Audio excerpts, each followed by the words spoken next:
you could put that on the road without a car. Yeah. Okay, you guys ready to roll? Yes. Yeah, good morning. Morning. Welcome to the 39th annual 4-H workshop. That's what we call it, right? The Massachusetts Small Animal Workshop. My name is Alan, and I've come up with from California to be here today. I know we're a packed room, and we've got a small screen, but the good news is I'm going to put it on Facebook Live, so it'll be up on The Rabbit Show. It's called facebook.com/The Rabbit Show Live, and there'll be links throughout the talks today, but these talks will all be up there, so if you miss something, you can't see something, you can see it forever and ever on our Facebook page. So facebook.com, again, /The Rabbit Show Live. It's an educational kind of fun program I run with some friends, and we talk about rabbits and guinea pigs and teach others about what we do around the world with rabbits. The talk we're going to start with today, youth contests and the ARBA convention. By show of hands, who's been to the ARBA convention? Yeah, a few. And why would that be? Because it was in Massachusetts. Because it was in Massachusetts, right? Yeah, it was close, right? Yeah. I grew up in Connecticut, and when I grew up, I had to travel really far to go to the convention. In fact, I moved to California before there was ever a convention in New England, and that was in '04 in Providence. But Providence was the time before the last Massachusetts convention, which was 2004. So these things don't always come to town, right? But the good news is we're going to talk about it. What's coming up later this year? The convention again, and it's in where? Pennsylvania. So that's a lot closer than, say, Portland, Oregon, or Reno, Nevada, right? My name is Alan again. I was born in Connecticut. I grew up in a little town called Durham. Everyone's heard of the Durham Fair, right? And if you're a fair goer, a Durham Fair is kind of an epicenter. It's about the only thing Durham is known for. But it is Connecticut's largest agricultural fair, and it was a mile from where my parents grew up, where I grew up, and it is undoubtedly how I got hooked on this hobby and how I learned about all the things you can do with rabbits. So fairs serve a very, very important piece of our community and our culture, and I'm going to just talk later on today about engaging youth and fairgoers at fairs and why fairs are so important. So if you're around later on this afternoon and you go to fairs, you're part of fairs, maybe you want to become part of fairs, come back and see us when we talk about fairs, because it's there's nothing like it. And I bet if we did a show of hands, fairs were some of your first exposure to the rabbit hobby as well. Currently I live in Toll House, California. I've lived there for 17 years. I moved west to go to college. I majored in animal science at a local state university. Agriculture is a big deal where I'm from in Central California. It's not the beach and surfing and blondes like you all might think. In Hollywood, I've never seen a Hollywood star anywhere near my home. I live in the rugged Sierra Nevadas at about 2,500 feet up. We get a little bit of snow, and it's beautiful, but it's country.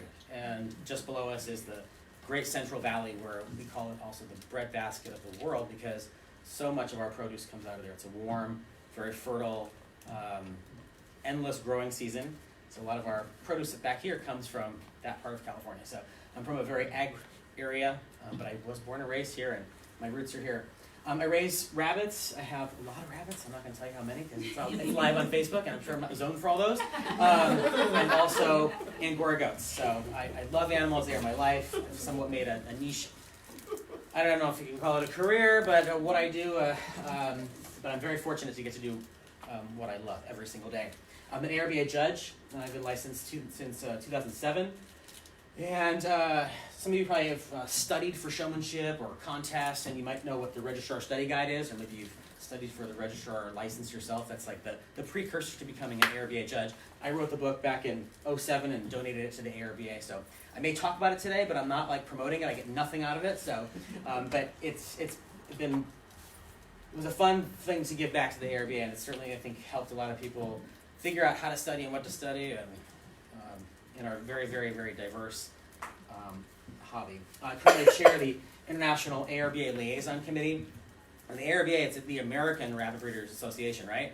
But it's not so much American anymore. I mean, we are, of course, centered here, and most of our shows are here, but the ARBA today touches countries all around the world, particularly in Asia. I judge in Asia 2 or 3 times a year. We have shows in Japan, Malaysia, Indonesia, Singapore, Thailand, Philippines. Have been to all those places judging rabbits to the ARBA standard, and they have adopted our standards. So the ARBA is a very large group, and it encompasses a lot of territory. And about 6 years ago, the ARBA president, Josh Humphreys, made this committee, the International Liaison Committee, because at that point we were touching so many people besides just who was in our own country. And I happened to be one of the early ones to go to Asia and judge and start clubs there. And so they put me on that committee, and it's been a good liaison in terms of connecting those that are far, far away with what we're doing here, because we're all doing the same stuff. So we talked about the ARBA convention being in, West Springfield in 2018. Some of you guys were there. Before that in New England, it was in Providence, Rhode Island in 2004. Previous to that, I think it was 20 or 30 years before it had been in New England. So it doesn't come up here very often. We'd love to have it in a different city every year that was equidistant and moved around so that everyone got a fair chance. But the bottom line is these are really big shows. I mean, really big shows. We've got 15 to 24,000 animals at these shows. It's not something that just anyone can put on every year. It takes an incredible amount of work and planning, months if not years of planning. We just put on the last one in Reno in 2019, and I will tell you, it consumes your life and your household and your friends and family because it is an everyday job, and you don't get paid for it. So it's not something that we can just go, oh, we would love to have it in Vermont next year. Yeah, I'd love to have it in Disney. Wouldn't that be fun? But find a group of rabbit people that are dedicated enough to, or that are numerous enough to put it on in Disney. So it's the largest rabbit show and cavy or guinea pig show, at least in North America. I put world in parentheses because there are really big shows in Europe, in particular in Germany, but those shows don't have the same numbers every year. Every 3 years they have something called a world show, and it's massive, and that's when they get their big numbers.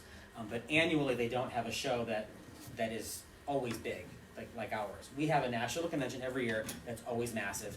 It always exists in October or November, so it's fall time. We try to change locations.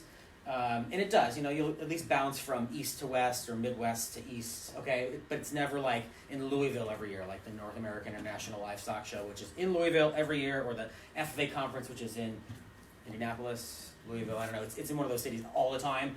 ARB tries to change it up and try to find a group of people that are dedicated enough to put it on. These dates in these cities are decided 2 years before the show. So it's not like we just find out 6 months before. The ARBA votes on it, and it's a big deal, and you have to formally present a bid to put on a convention. It's a massive undertaking. This right here is a view of our showroom in Reno at the convention last year. So we had offices which were right above the showroom, and this is the entire showroom from a bird's eye view. And you can see that there are thousands of rabbits, right? Absolutely crazy. We had it in one room this time. We could actually fit all these rabbits and cavies in one big show hall. A lot of these conventions, there isn't a show hall big enough to house them all, so there's numerous rooms. I think in Massachusetts, didn't we have the youth in one part of the fairgrounds, and then the open in another, and you had to walk back and forth, and sometimes you have no choice but to do that. But in Reno, we were fortunate enough to have one big venue. And it's not just a rabbit show or a cavy show. It's a place for seminars, for national club meetings. If you're raising, say, Beveren, for example, the Beveren people meet once a year and have their annual membership meeting, as well as the 40 other breeds of rabbits. They have their national meetings every year there. So it's a wonderful place to get to know people and meet people that you only read about in their newsletters or on Facebook and see their faces.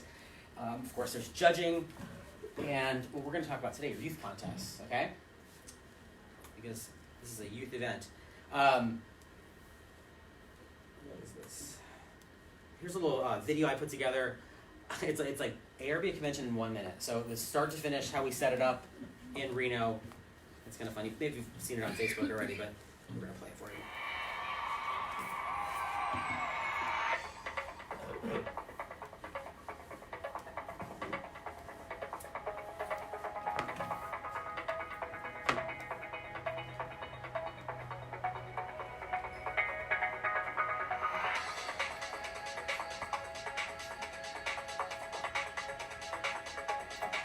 That's setup day. It's like 3 days to set up, and then everyone comes, and this is time lapse of the entire show over 4 or 5 days.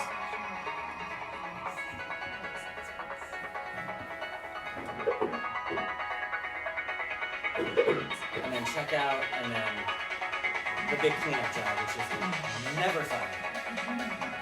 And then it wraps up, and then we're done. So these are huge shows that we try to change locations every year. Like I said, this year we're in Harrisburg, and we're going to talk about that and why I'm talking about it. Because here we are today. I've been up in Mass. I'm sure you guys are from all over the state, but the point is that we're only about a 6-hour drive from the convention that's going to come up in October 17 through 21 in Harrisburg. Anyone go to the Harrisburg convention last time it was in town? It was in Harrisburg before. It was in 2013, I believe. Same showgrounds. It's put on by the group that puts the annual Pennsylvania State Convention on in February. It's a really dedicated group, hardworking people that cross every T, dot every I. It's going to be a really, really good show. So if you can pencil it into your schedules, because like I said, it doesn't come to town every year, you want to be there. That's their web address, marksconventions.com. All kinds of information on there about the event coming up. If you're a member of the ARBA, which everyone should be, there is information in every domestic rabbit magazine, which comes out every 2 months, with links to how to find out more information. But we'll put this on your calendar because, especially for kids, you're only a youth until you're 18, right? So you only get a chance to do these contests for a very short period of time. And parents, your kids are only youth for a certain period of time. So this is the show to do it. In fact, after this year, we go to Louisville, Kentucky, and that's in 21, and then the location, or no, 20. No, 21. And location for 22 is still up in the air, but it's probably going to go back west. So the point is, take advantage, all right? So why go to the convention? This is our Best in Show ceremony that we just did in Reno, but it's a big fanfare event. If you love rabbits and cavies, and you want to be celebrating with everyone else that loves this kind of stuff, you want to go to the convention. There's a sign that is held up every year. It's a massive banner, and it says, for the next 5 days, I don't have to tell anyone what I do on the weekends or why I do rabbits, because everyone else is doing the same thing, right? You find your most like-minded group, and it's overwhelming. When you walk in there, you're like, oh my God, all these rabbits, and then all these rabbit people. It's great. And it's also, here's the Best in Show ceremony, but we project every rabbit on the screen for Best in Show. It's a big celebration of rabbits, and that's the Best in Show ceremony. So that happens on the second to last day of the convention. And it's online too. You can find stuff on Facebook on our page that highlights the entire thing. Best in Show takes like 3 hours between all the different shows. The convention's also a wonderful place to learn. I mean, you get all these rabbit geeks and rabbit nerds and rabbit icons and judges all in one room, and all they want to talk about are rabbits. And if you're learning, or if you're maybe even raising a rare breed, and you just don't have exposure every weekend where you're living. I grew up in New England. I know how it is. There aren't a lot of rabbit shows. It's kind of an insular community, meaning that it's a bubble, and there seems to be a divide between New England and the rest of the country. And if you get a chance to go out, you get a chance to meet all these other wonderful people. This is Kim Calloway. He's the president of the Beverin Club. You know Beverin, all right? A rare breed. This guy is like the Beverin guy in the U.S. So just take a second to listen to what he's got to say. Darker one, and the color is only points as long as. Look how excited he is. He's talking about Beverin blue color, for gosh sakes. All right? And he couldn't wait to pull these rabbits out and show me. Have them dark, that's up to you. But for the standard, they need to be looking like the light. And he went down the whole aisle and just showed me which ones had the best blue color and which ones didn't and And why. person, This convention thing is filled with the most passionate people in our industry. He's certainly one of them. So, learning from the industry experts, there are seminars that are free to go to, like the ARBA Judges Conferences. I put on something called RabbitCon every year, which is an educational symposium. You have to pay for that one. But we get a lot of great speakers, world-renowned experts, scientists, professors, genetics, gurus, judges, and they talk about the nitty-gritty, and it's really fun. We do that for the first 2 days of the convention. So, of course, you get to meet new friends. I remember the first time I went to a convention, it was in 1998 in Portland, Oregon. And again, I grew up in New England, so I hadn't had the national exposure. And I just could not believe all those kids that were just like me that I didn't think existed. Because, when you're at school, do you tell all your friends that you do rabbits? You should, now in retrospect, you should be bragging about this, but let's face it, I wasn't exactly telling all the kids at high school that, oh yeah, I go to rabbit shows on the weekend. And I thought it was a little weird. But you go in this place and they are just like you. So the big point of this talk is to talk about ARBA youth contests, and those take place at the ARBA conventions. And I don't want to say that I'm the best person to talk about this because it's been 20 years since I was able to compete. And I think it was in 01 was last year I competed, and it was my last year of youth, and I competed in royalty, which is to become the ARBA king. It was an ARBA queen, so it's delineated by king and queen, and down the subgroup of the age groups. And I was happy to be crowned the ARBA king one year. I put that on my resume. And you what? You're ARBA what? The rabbit king? Yeah. But I'll tell you what. If you want to have an interesting job interview, put that on there, and it always gets their attention, and they go, what? Explain this. And then you tell them, and all of a sudden you're like electric, because you're talking about something that you love. It may not be related to the job you are trying to get at all, but that shows a very personal side. To talk about your rabbit hobby, your rabbit passion, your rabbit family. And I've known people that got jobs unrelated to rabbits because they brought up that hobby. And it shows a very dedicated, who at 13 can say they're dedicated to a passion, and they do this every single day, and there's live animals that depend on their attention to survive, and that you're dedicated to preserving a breed, or making a breed better, or making long-term goals. Like our rabbit hobby is full of lifelong lessons, and it's no wonder that in a job interview that's seen, that's recognized. So don't be embarrassed by your hobby, and put it on your resume. You'd be surprised at what you might find. Even if you're just applying for high school jobs now, still say it. It's very unique, and job hunters love unique. So with that said, I'm going to try my best to talk about some of these contests. Since in the 20 years that I've been out of youth, there are new contests. Like, for example, now we can do showmanship at convention. That was not an option 20 years ago. You know what showmanship is, right? Got a couple talks today dedicated to showmanship. In fact, one I'm going to do later on. So you can do showmanship now at convention. You can decorate a t-shirt. You can enter a poster. You can do things and not even be there, believe it or not. We're going to talk about some of those events too. So if you can't make it to Harrisburg, or you do go and you have a great time and you enter and you want to do it next year, but you're not going to be able to go to Louisville in 2021, you can enter some of these contests from your very home and not have to go. So we'll talk about those. So those are the objectives. Like, why would I want to spend my days at convention? Okay, hopefully I answered that. You already want to go anyway. Who's eligible? Do you have to be there to do this kind of stuff? And what do you win?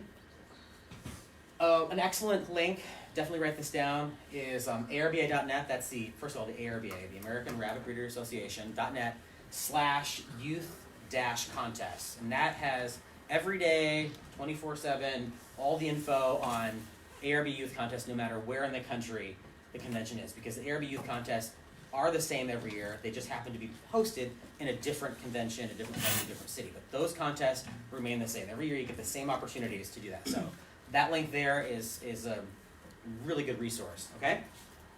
And if you missed some of these things, like I said, we're going to have all this stuff online, so you can watch it later.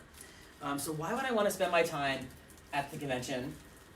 And why would I want to do it in a contest? I could go there and I could listen to seminars. I could hang out with judges. I could hang out with new people I've never met before, or show my rabbits. But there's this youth contest that takes about a day and a half or 2 days that you've got to dedicate yourself to and put other stuff aside. So why would you want to do that? We talked about resumes and how this is a very unique hobby. Is it hard to get away from school when you leave for 5 days to do an event that's not related to school? Yeah, and you've got to tell your teachers, like, I need 5 days off. I'm going to go to Harrisburg to the rabbit convention. And they go, you what? Why would you want to do that? It's not Disney. You're not going to be playing games. Like, it's a real, legit competition with, like I said, lifelong skills that you're going to learn. So if you compete in these contests, you can show your teachers a presentation like today. So you can pull it up online and go, actually, this is what we're doing. You can show them videos on YouTube of what these kids are doing. This is not a goof-off event. This is very serious. And in an age where agriculture is becoming more and more misunderstood, less and less kids are doing animals You know, let's face it, we're really a dying industry. Anyone will appreciate that you went there to learn and compete in something like this. So this is a great way to justify it to your teachers. I competed in these youth competitions at the convention. This is a way to justify I need 5 days off from regular school to go to this rabbit show.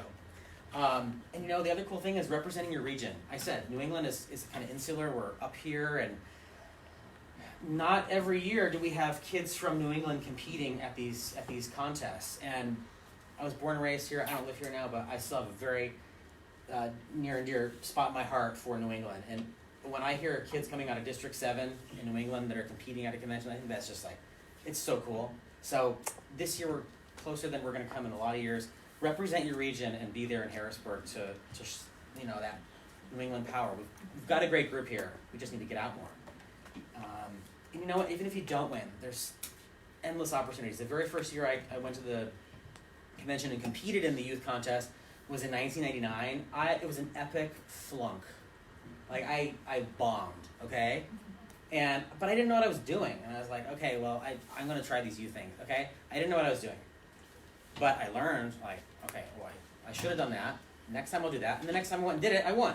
So you have to go and just kind of get your feet wet. And, you know, even if you don't win, it's an amazing opportunity to learn.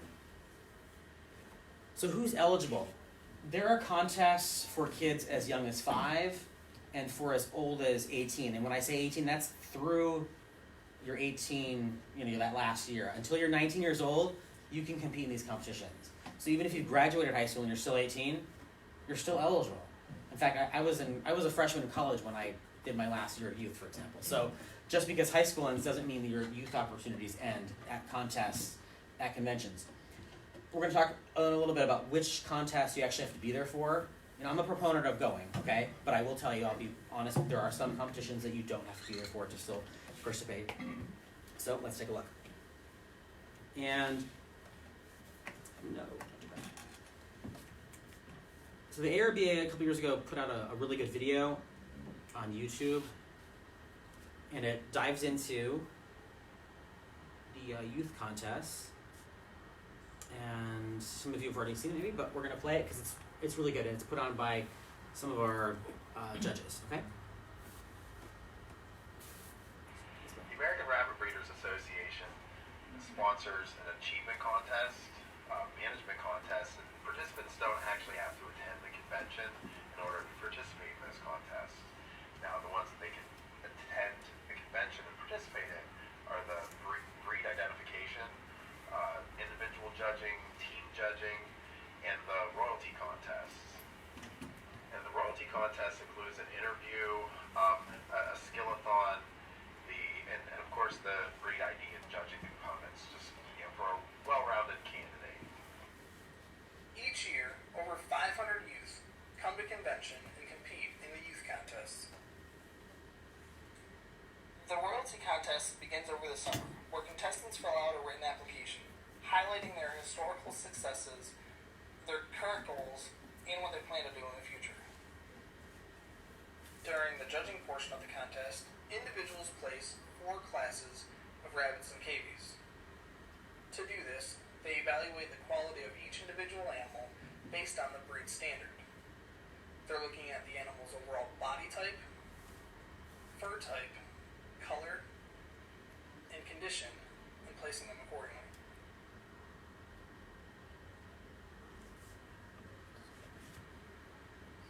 During breed identification, individuals identify 25 breeds of rabbits and cavies.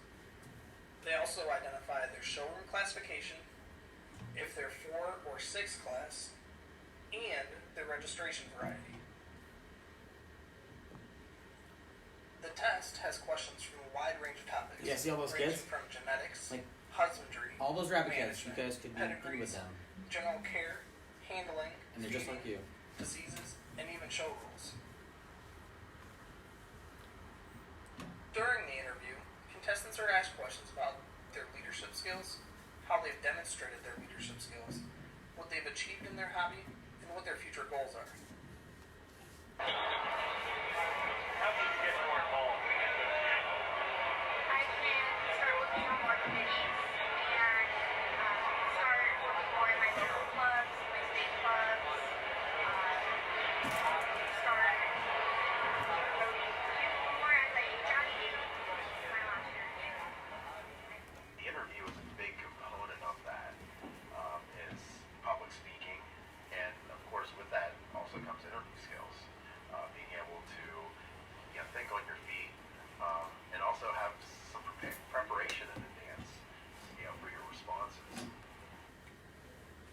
the younger age divisions, contestants also compete in showmanship, which demonstrate their ability to handle, pose, and evaluate the quality of their animals and the overall health.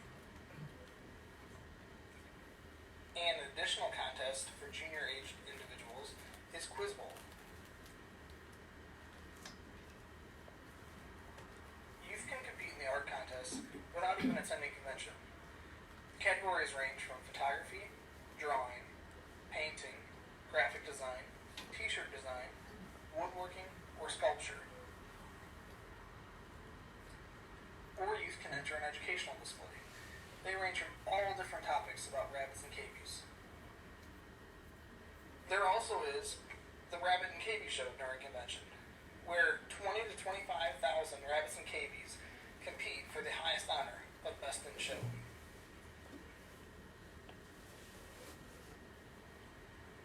By participating in the youth contest, individuals learn several life skills that help personal development, from leadership, studying, organization, communication, preparing for an interview, public speaking, test taking, teamwork, or even time management. Personally, I am a product of the ARBA youth department.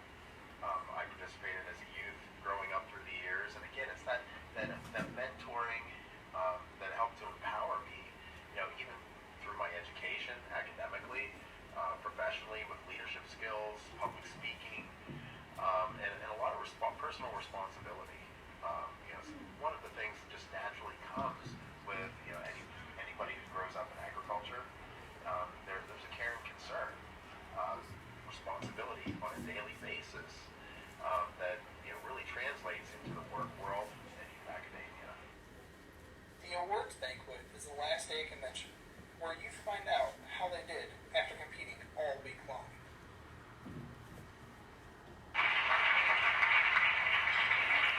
Mr. Eighth winner, Kirsten Morris from Indiana.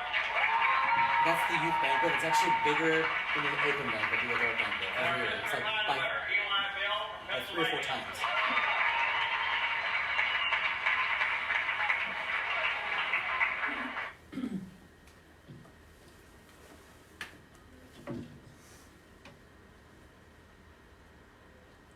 And that's it. That video is available on YouTube on the ARBA channel, and I'll have a link on the Facebook page as well. But it's a really good, it said a lot of things I did, but you actually could see what was going on behind the scenes.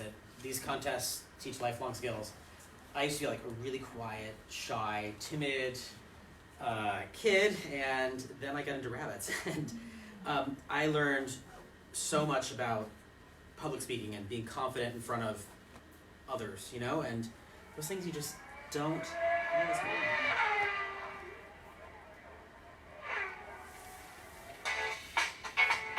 So, I don't know what that is. It's more rabbit stuff.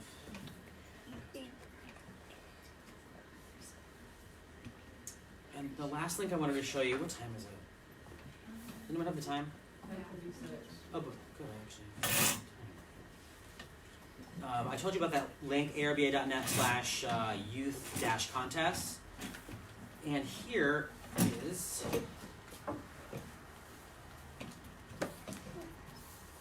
when you open that page, the very first thing that comes up is a PDF that talks about navigating the national contest. Okay, couldn't be any easier and a better introduction, way better than I could give you. But we'll go through a couple of those things right now. So first of all, these applications, how to apply, how do I even start this whole thing? It's all on the web, arba.net/youth-contest. That's where you pick up the applications. This is something that's done in the summer typically. So make your plans now to go. Book your hotel room. All right, figure out how you're going to get there, where you're going to stay.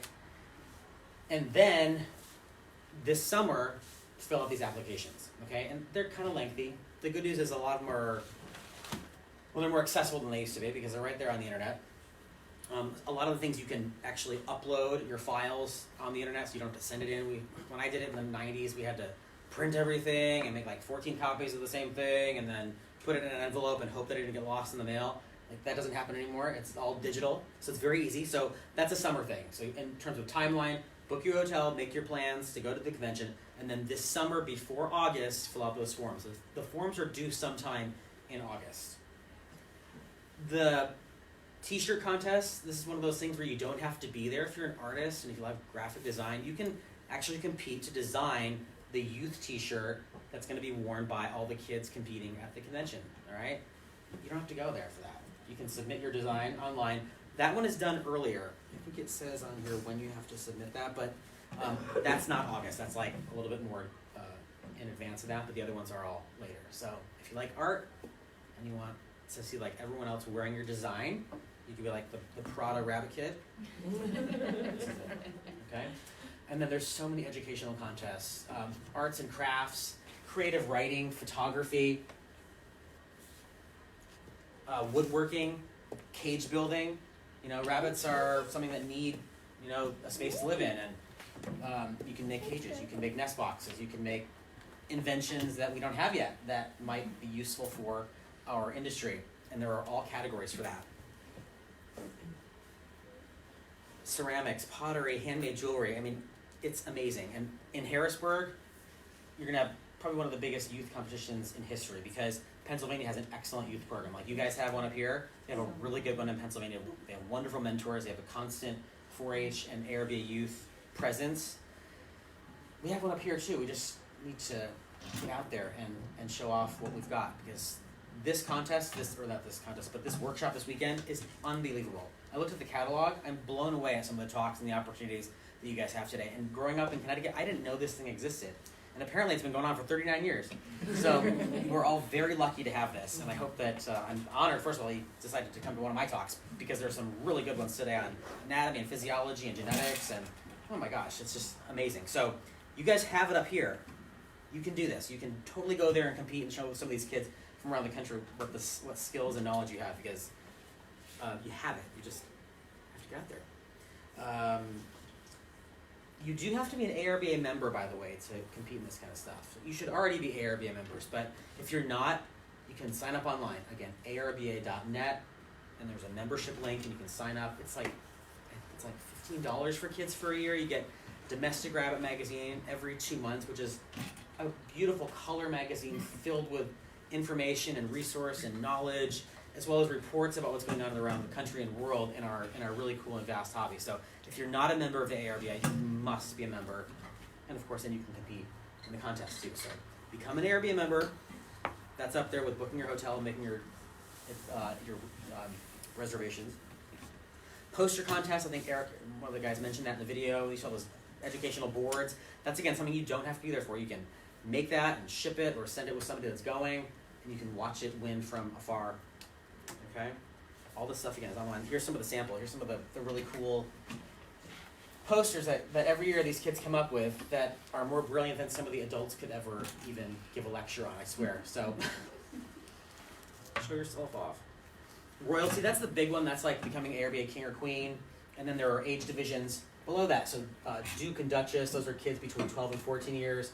Prince and Princess between 9 and 11 years. Lord and Lady, those are the little kids. Those are 5 to 8 years old. So there's literally a division for every age range from kindergarten through freshman and college nearly. And the great thing is that if you're 5 years old, you don't have to compete with these kids up here. You are put in an age category that's relative to your ability. But I have to admit, some of these little kids know more than the kids that get into it later on. When I judge them, I'm like, you need to be up here or they need to be taking class from these kids down here because they know their stuff. Age is definitely not a detriment to a lot of these kids and rabbits.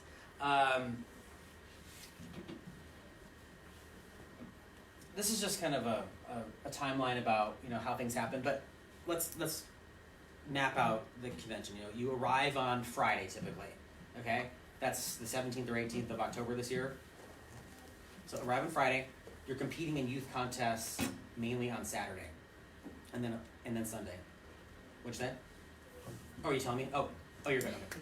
Okay. So Saturday you're competing, a little bit on Sunday, and then the rabbit judging starts on Sunday as well, and then it rolls into the rest of the convention. But that Saturday of the convention, the very first Saturday, that's like the hardcore day where kids are dedicated to these contests and competing.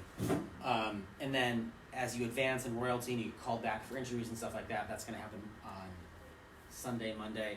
And then the youth banquet is the very last evening of the convention. That's Tuesday evening. That's when you have 500 kids from all around the country and world, and their parents and their local leaders and mentors celebrating the award ceremony at the ARBA banquet, which is really fun. I'm not going to go through these, but there's some great tips on preparing for these contests too. Again, all on the website. Contests range from learning how to judge rabbits, even team judging. So, you know what I said about representing your region? You can actually have a team judging or a team group. You get the New England kids together, okay? And you're all on one team and you're aiming for one group score and you're going against other teams from around the country. I really hope that New England has some teams going this year to represent your region. I'm trying to think, if you're not a member of the ARBA, which you should be, the person to contact regarding those teams, like if you want to join a team, is your ARBA district director.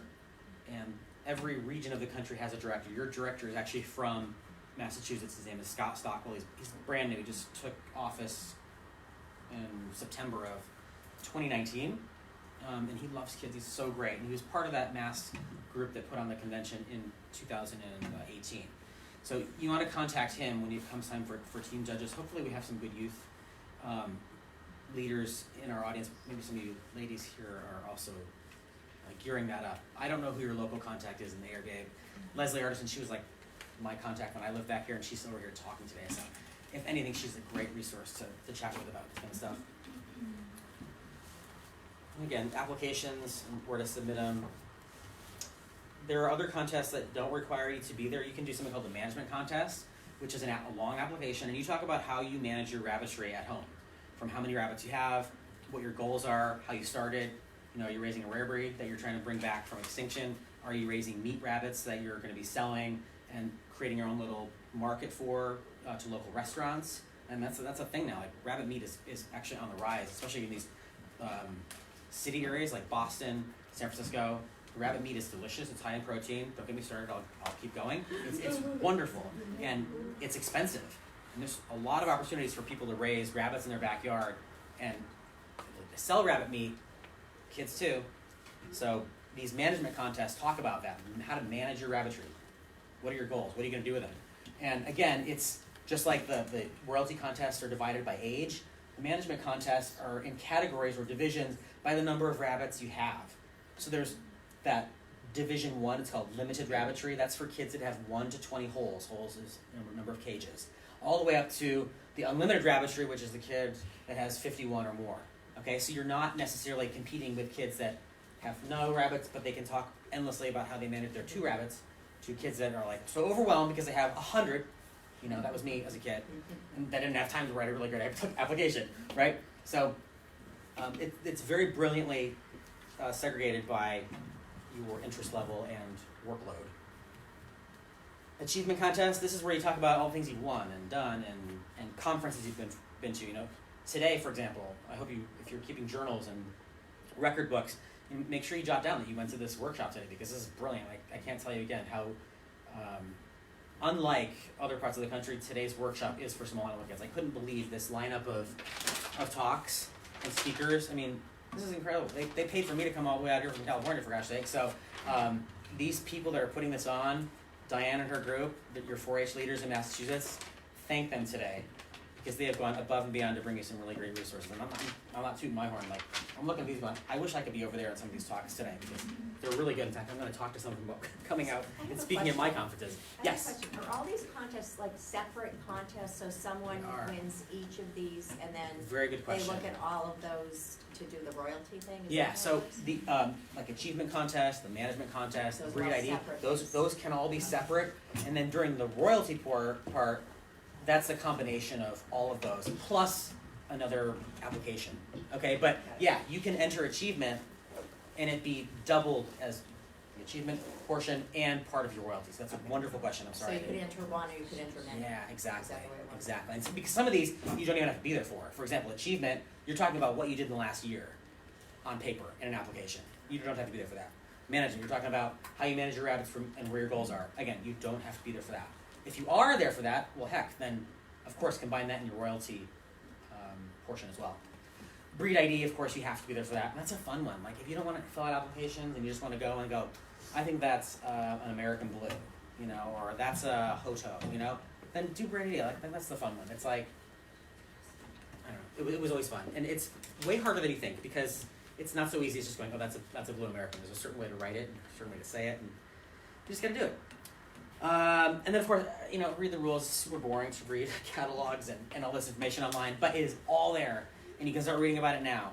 You know, and during the Dark Ages, you could only find this stuff like in a magazine once a year, but now it's always online.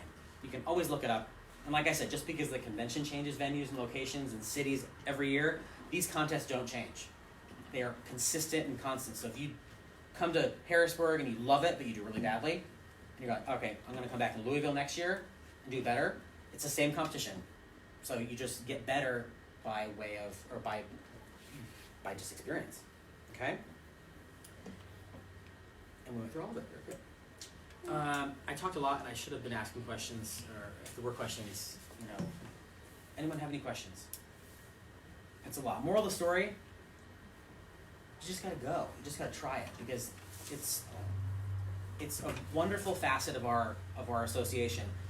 I've been fortunate enough to do rabbits and see rabbits and go to shows around the world. We talked about Asia earlier, but rabbit shows have been going on in Europe even longer than that. Our standards and a lot of our breeds came from Europe, particularly England, the continent, okay? We just had the largest rabbit show in England last week. It's called the Bradford Premiere. It happens every year. It's like our convention equivalent. Okay, we have 24,000 rabbits in some of these big ones in the US. Their big show last weekend had about 1,500, 1,800. So it's much smaller. And if you walk into the room there, this was shocking the very first time I went to Bradford. I didn't go last weekend, but I've been a bunch of times in the past. They're all old guys. There are no kids walking around. There are no youth contests. There's no royalty. There's no poster contests. There's no cool t-shirts. They're all old guys in lab coats. Okay? And they're wonderful, and they want to talk about their rabbits, but they are all scared to death, literally, because they know when they're done, there's not going to be anyone left, because they didn't do their job all these years in prepping the next generation. They didn't have those contests. The magic behind the ARBA is the fact that we have opportunities for kids to excel in our hobby, regardless of how good their rabbits are. You do not have to invest in show to be successful and have fun in rabbits at an ARBA show or a convention. I certainly didn't. My rabbits were terrible when I was a kid. You know, it wasn't until later in life where I was able to finally figure out what I had to do to make good ones. But I had a blast. It didn't matter how good or bad my rabbits did, because in, you know, these contests, just like in showmanship, you can go up there with worst rabbit, but if you know your stuff and you're fluent and you're able to, you know, cross every detail, you can be a success, and you don't have to have great rabbits. So that's the difference between our hobby here in the ARBA and any other organization with rabbits in the world. So yeah, it's a scary thing over there, and it's too bad because the rabbits are beautiful, and those old guys and the lab coats are still raising beautiful rabbits. The problem is they just don't have anyone else that want to do it. And they'll even say like, oh yeah, we have grandkids, we have kids of our own. They have no interest. They didn't do their job. It's really sad. Somehow our forefathers and I don't know what magic went into it, but we figured it out a long time ago. You've got to support this next generation if we're going to survive. And thankfully we're a growing organization. Well, the rest of agriculture is shrinking around us, and rabbits are not. Rabbits make sense, right? Because we don't have to live on a farm to have rabbits. You don't have to live rurally. You don't have to have an animal science background. Rabbits can be raised in a garage. You know, you can have a couple rabbits in your house and a project and even a contest to go along with it. So rabbits are really cool. Congratulations for finding this hobby. You're very lucky. Just like I think every day for however I bumped into this, going to the fair, and I decided to show rabbits because it's taken me everywhere. And if you stick with it, it's going to take you everywhere too. And it looks great on a job application. Any other questions? Yeah, go ahead. What happens if you lose your ARBA card? Good question. So if you lose your ARBA membership card, because you need that when you check into the convention to prove that you're an ARBA member, that happens during check-in, you can contact the ARBA office and they can print you a new one. In fact, the ARBA office, they do like a little satellite office at every convention, so if you ever have an issue, they're there to say like, oh yeah, you're a member, okay? So, and just make copies of everything too. So you have to actually have a tangible card, make a copy of it, just like your passport. and you want to have extra copies, that kind of stuff. But that's never an issue. I've never heard of anyone denied access to the convention or the contest because they didn't have their membership card. That's something that can be solved. If you've got a current membership, you're good to go. Yes? So when will the youth catalog be announced or come out? I mean, I know that the catalog, for the show, the convention, has come out, I guess? Not yet. So the question is, when do the catalogs come out, for the conventions? This information here, this is the youth catalog for the youth contest. That, like I said, doesn't change. It's always online. Okay. I don't think it's been updated with the actual forms and links to the 2020 show, Okay. but all this info will be the same. It's always up there. Okay. The numbers 2019 may appear on it today, but in 2 or 3 months it'll probably be updated to say 2020. Every convention has a catalog that comes out. It's like as thick and big as the ARBA Standard of Perfection too. That has information not just about the youth contest, but about the entire show. They were showing an opener youth and where to go. And I edited the one last year for our convention, so I know it's very encompassing. But it doesn't come out typically until this late spring. Ours didn't come out until May. So yeah, but you don't really need that to know what to do. That Mark's website, if you're looking at going to the convention, marksconventions.com, that's updated. It has everything you need to know right now about the event. So when to arrive, there are hotel links, where to stay, okay? But keep watching Facebook and the ARBA website for that link for the catalog once it comes out, probably later this spring. The Pennsylvania people are amazing. They're so dedicated and they're very timely, unlike some of us on the West Coast. So they tend to do things a little bit earlier and have their ducks in a row long before us. So just keep watching the web, okay? Who is a member of the ARBA in here? Awesome, lots of hands. That's good. In fact, I asked that question last year when I did the talk on something else, and nobody raised their hand. I was shocked. So I'm not saying I had anything to do with it, but the word got out, right? Got to be an ARBA member. And I was talking to Leslie Arson on the way in, and she said there's kind of a disconnect between 4-H and the ARBA, and that's not something that's new. That's been going on for a very long time. But she said she thinks it's actually getting stronger, that void, where there's ARBA kids going to rabbit shows and there's the 4-H kids doing 4-H stuff. And that's really kind of scary for me to hear that there's that kind of separation, because the stuff you guys are doing today, the ARBA side should be here looking at that too. And just like I keep saying, you guys need to go to ARBA shows and see what they're doing. Yeah, there needs to be that crossover, because you guys are doing the same stuff. You really are. But it should not be two different entities. They should each support each other. 4-H and ARBA go hand in hand. We're learning the same stuff. This conference today, we're talking a lot about ARBA stuff, so there's no question why they should be working together. So if you get a chance to go to these ARBA shows, there are shows beginning in this part of the country, like March. It starts to warm up a little bit. There was a show last week in Maine, but right? Yeah, so sometimes they come out of the tundra to go to these things, but March, that's what they say. I don't know. It's nice, yet I look out the window and I see all that white stuff. It just makes me cold looking at it. So there are shows, ARBA shows. You don't have to be involved in 4-H to go to those. And Leslie was saying that there are ARBA kids that are not doing 4-H that are going to those ARBA shows. And then there are 4-H kids and they're only going to 4-H events. So I get to talk to you guys today, the 4-H kids. So become members of the ARBA. Check out the website. You get that domestic rabbit magazines, and there are listings of shows coming up in your area. So that's how you find out about upcoming shows. I don't know where they're holding ARBA shows in Mass these days. Spencer, do you still have shows in Spencer? Yeah. And Topsfield? Yeah, Topsfield's been a long-standing one. I used to show there. No, nothing else in Taunton anymore? East Middleborough, right? East Middleborough? Yeah, we started a show last year. Where's that? It's in it's in southern Mass. So the next town over, it's Middleborough, Taunton. Well, Okay, so in that same it's area. next to Taunton. We have a 4-H clubhouse there. About 14 Oh, awesome. clubs out of there. And you do rabbit shows there? We started last year. Sue Blouse Okay. is one of the leaders, and she started a show there. Last year was our first one, and we're doing another one this year. That's brilliant. So you're using a 4-H venue for ARBA shows. Yep. Amazing. Like that should be happening, because Say Maine 4-H has had these. does. It has funding, it has buildings. where ARBA clubs are a little bit more like a gypsy community, right? You got the sanction in your charter, and you can have a show anywhere. But to have that venue, I think that's amazing. And you said there's one more doing it? There's actually two. So Really? there's Stratham Fair, New Hampshire, Okay. Oh, New Hampshire. and then there's Acton, Maine. That does it also during the fair season. I think I've judged that one. No. Acton's like in August. Yes. Something like that. Yeah. Yeah. Cute little fair. It is a cute little fair. Yeah. Okay, that's great. So, that's good to hear. So maybe that will take care of what Leslie was worried about. That there's that separation because we're all doing the same thing, you know. And we're all learning the same thing. Like showmanship and 4-H and showmanship and ARBA is the same thing. We're gonna talk about it later on. If you get a chance to go to my showmanship talk, I'm gonna open it by saying the most brilliant thing the ARBA ever did was make a standardized showmanship scorecard because it made showmanship consistent around the country. When I was learning showmanship in Connecticut, we stood at a long judging table, all the kids in a row, and Paul Jurgalonis, he was one of my mentors, he would judge us like that.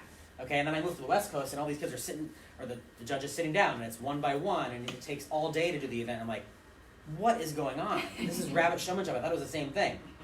No, there were 25 different versions all over the country.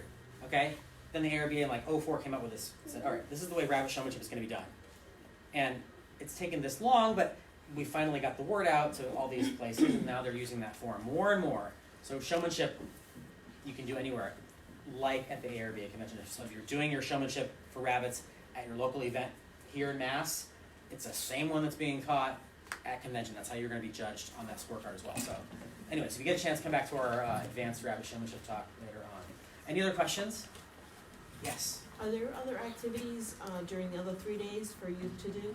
That's a great question. Or is it just the first 2 days? So there's tons of activities. It's just that those contests are centered around that Saturday and that Sunday. But once judging starts, and if you're going, the kids are probably showing rabbits. So all day Sunday and part of Monday, the rabbits are being judged. So there's opportunities for kids to volunteer as handlers behind the table, taking rabbits from the show coops to the judging table, or just observing.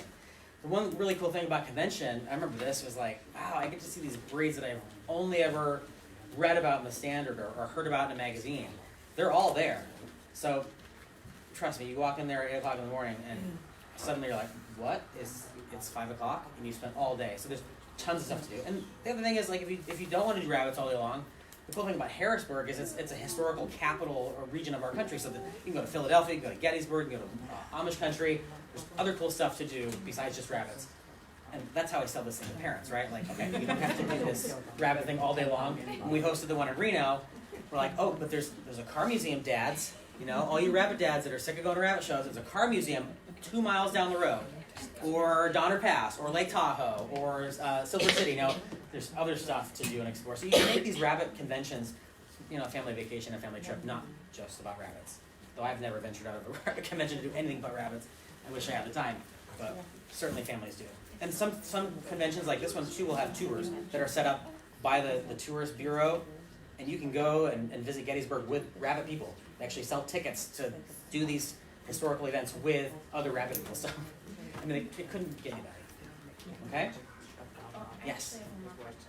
So when the kids show their rabbits for youth, do they have runners for them? 'Cause I can't remember. Good question. So the question is, Do youth when come on youth are showing rabbits at the convention, are the kids responsible for bringing their rabbit to the table? No. There are, what you just said, runners, which are volunteers within the breed, that if you're not there, for example, so like I said, you can be at these conventions or not and compete in some of these contests. You can actually show rabbits at the convention and also not be there.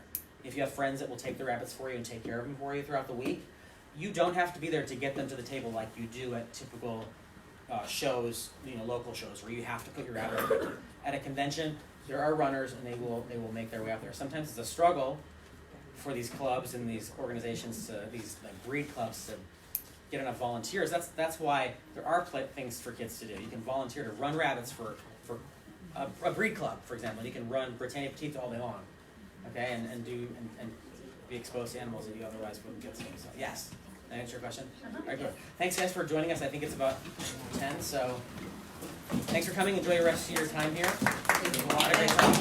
Yeah, my pleasure. Yes. Super proud of you.